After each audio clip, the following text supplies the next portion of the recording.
welcome back. Well, let's head to the other market now. That's the crypto market. Ladi, I hope today Yeah. is not a bloody Friday as well, usual. well, Let me hold my breath and hear what you yeah, have. yeah.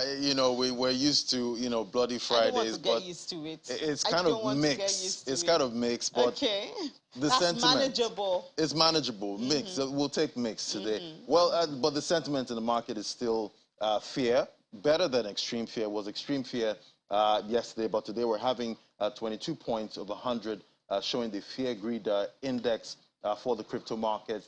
Market cap $1.75 trillion dollars. That is pulled back by 0.14% this morning.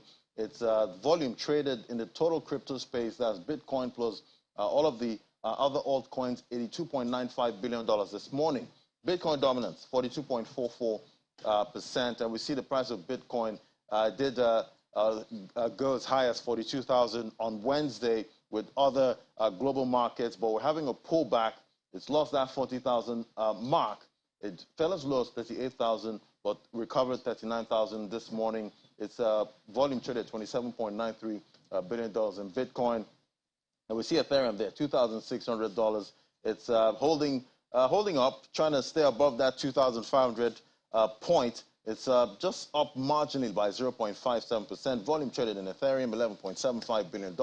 And we see the top alt by market cap. We see BNB there still hovering around that $300 mark, $374, trying to get back above $400, but it's down 0.78%. And we see Cardano at 80 cents. It's down 0.29%. And we see the only coin doing well on the top of the market cap is XRP. It's at 75 cents, up 1.56% this morning. And we see Solana there, $82.38, down about 0.21%.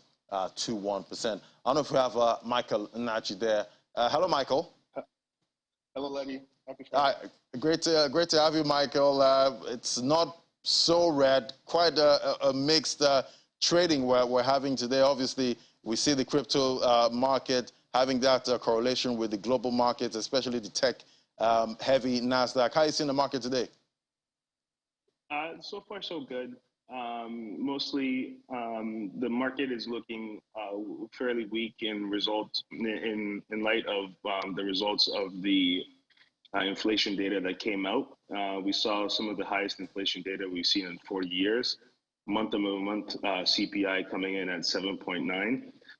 This hasn't factored in the inflationary effects that we have felt because of the war in Ukraine, causing things like wheat and other kind of commodities to go up. So the economy looks like we're heading into a period of stagflation. That is no economic growth, a rise in inflation, and also a rise in employment, but with no economic growth to show for it. So in times like this, you will see commodity prices go up, but some don't do better than the others, especially ones that are more speculative like Bitcoin, unfortunately. Right, and talking about the U.S. executive order by Joe Biden, well, the crypto market took the content well. What did you make of the executive order? Yeah, so this is the executive order that we've been expecting for weeks now, months now. We've known that Biden was going to be releasing some kind of order about crypto, but the thing that that made most traders happy was because the order didn't really say much. What it did say was that the U.S. needs to take a balanced approach towards innovation.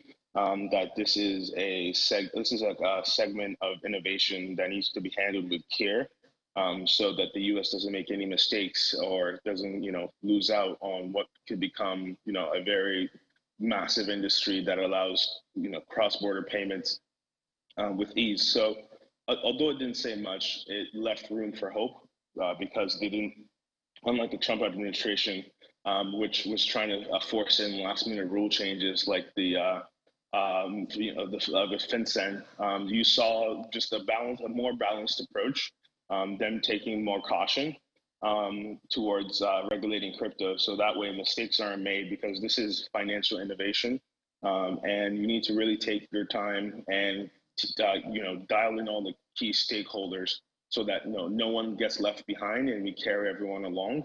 Another important revelation from the document was that the U.S. needs to focus on CBDC. Biden said it was of the utmost urgency to get a CBDC up and running because that could allow cross-border payments to happen quickly. And also, as well, they noted in the paper that having the CBDC would allow the U.S. to maintain its reserve currency, and so he charged them with basically making it the urgent matter. So, at the same time, he did say, focus on the CBDC. So maybe he's missing the point about Bitcoin being the next global reserve currency of the world. Some people were hoping.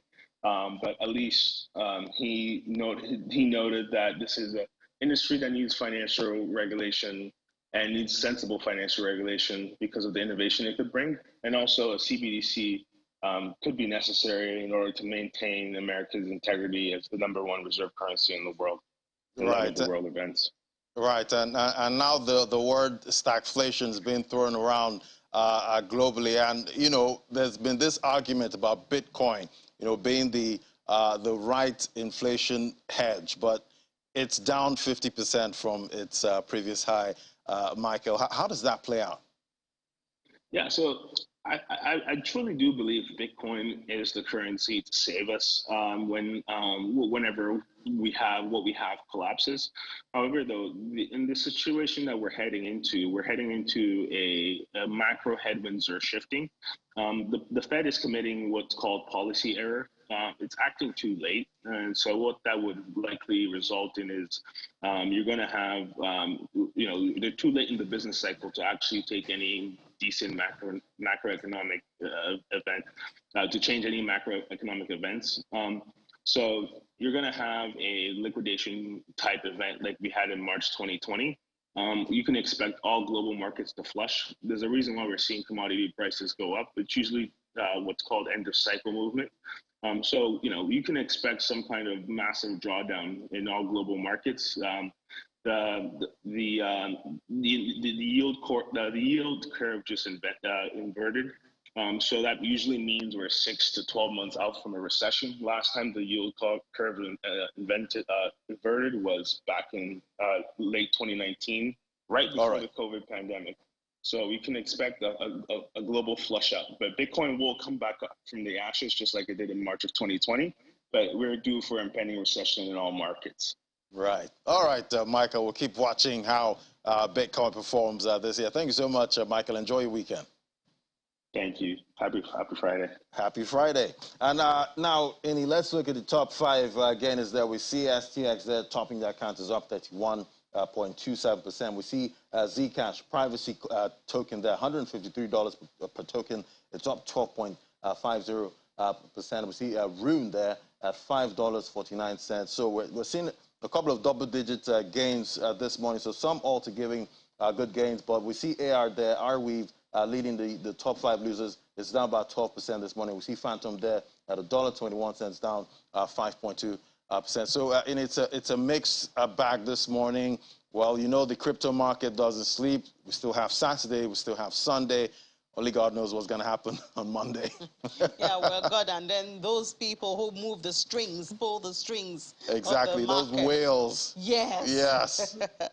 All right, thank you so much, Laddie. But do remember here on Channels Television that we do not sell, neither do we advertise cryptocurrency or securities. We're just here reporting the market. So don't let anyone tell you otherwise. We just report the market here at Channels Television. Right. Thank you so much for being a part of this week's episodes of Business Morning. It doesn't end here. We will continue next week, fresh episodes of Business Morning. But before then, at 1:30, there'll be Business Incorporated, where we'll give you updates from the world of business. I'm Ini John Mekwa. Enjoy your weekend.